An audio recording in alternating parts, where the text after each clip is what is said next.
Bueno, Hernán, acá de visita a la capital con este libro Los Rabinos de Malvinas. Primera pregunta, ¿cuánto te llevó a armar este libro? ¿Cuánto te llevó a recabar estas historias? Y fueron casi 2 años de trabajo, porque hay mucha gente desconocida en el libro.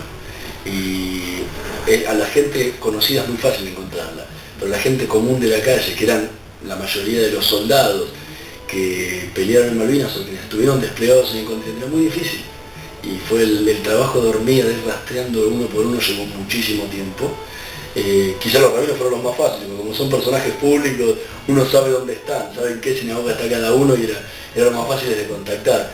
Pero encontrar a estos soldados, a los propios militares que hablaran también y que estaban vinculados con el tema de la negociación para que fueran los rabinos, llevó casi 1 año y medio de trabajo de encontrar y las entrevistas y todo, y después bueno, trabajar sobre la escritura del libro, ¿no? Que casi 120 entrevistas hice, así que era todo compaginar todo eso llevó bastante tiempo también.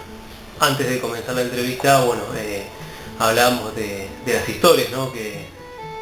Con las que te fuiste encontrando, digamos, el libro versa sobre la presencia de este grupo de rabinos que estuvo en Malvinas, que fue la primera y única vez que hubo capellanes judíos allí. De cualquier religión. De cualquier religión que no sea la... Hasta el día de hoy, la única religión que puede tener capellanes de las Fuerzas Armadas es la católica, ninguna más. La única vez en la historia argentina que hubo de otra religión cualquiera fue en los rabinos en Malvinas.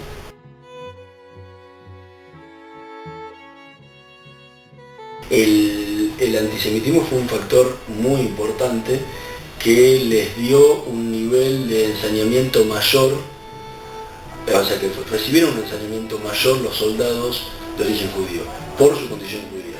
No quiere decir que eran los únicos torturados y fueron los únicos torturados. Torturas en Malvinas conocemos todos, hay muchísimas, no todos los oficiales y suboficiales torturaban a la tropa, pero sí los que torturaban a su tropa y tenían a un judío entre manos, se ensañaban especialmente con ellos, con diferentes formas o asiduidades diferentes que la que le hacían a los otros soldados que no eran judíos. De las historias con las cuales te has encontrado en estos tiempos, ¿cuál fue la que más te impactó?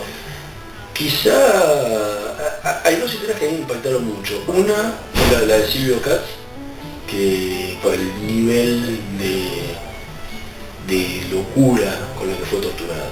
O sea, le hicieron de todo.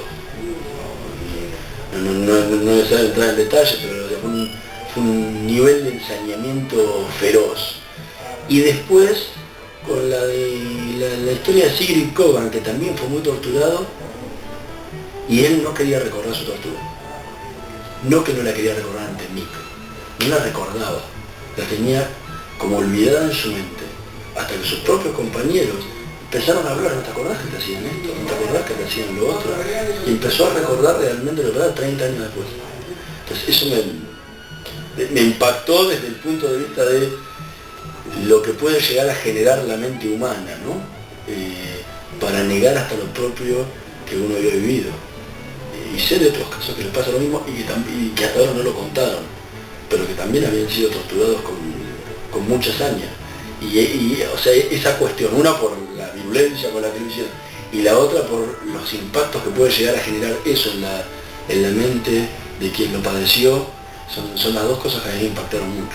En mi caso, conectarme con Hernán me retrotrajo 30 años, hizo que yo pudiera sacar todo lo que tenía adentro. Como ser, por ejemplo. Y toda la discriminación y las torturas que recibí por ser judío en Malvinas. Me costó mucho, igual, 20 años donde yo desaparecí, no quise hablar del tema, psicológicamente no estaba preparado. Llegué a pensar que era normal todo lo que sufrí. Nosotros fuimos varias veces a presentarlo por el interior y muchas veces a él le agradecían por haber tenido la valentía de contar públicamente lo que a él le había pasado, porque los había ayudado a ellos a también poder contar su historia. Cosas que no habían podido sacar en 30 años por todo el estrés postraumático que causa la guerra, ¿no? Entonces eso lo había ayudado. Ahora si mi libro ayudó a que Silvio pudiera contarlo y que eso, o sea, en una tercera, indirectamente ayudó a los otros. Pero creo que a mí lo que más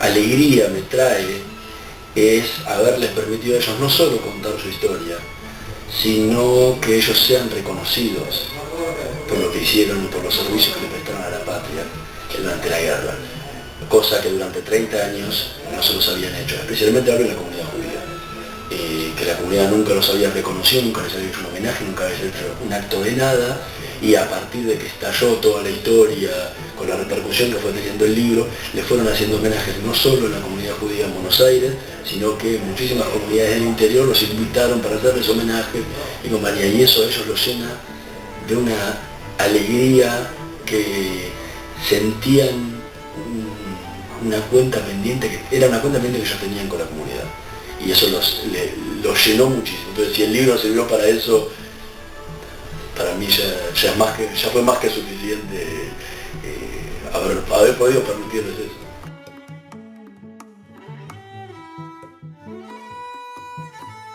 Más allá de contar la historia de lo que vivieron ellos y de poder sacarse eso de adentro, también hay un pedido concreto de justicia al día de hoy, digamos. Tengo entendido que los propios excombatientes piden que esto se declare como crimen de lesa humanidad, ¿no? Están a la espera de que la Corte Suprema decida si va a declarar crimen de lesa humanidad o no lo que pasó en Malvinas, porque eso, si ocurriera, abriría la puerta para que comenzaran los juicios contra los torturadores en Malvinas. Pero estamos a la espera de qué pasa, de saber si la Corte va a decidir por una cosa o por la otra. Si decide que no, se cierran para siempre todos estos juicios y se terminaría, y ellos sienten que es la última pelea que están dando para que se haga justicia. O sea, ellos quieren que se haga justicia. No es justicia por mano propia, ni nada, es que la justicia los interrogue y si los tiene que condenar, los condene por las cosas que hicieron.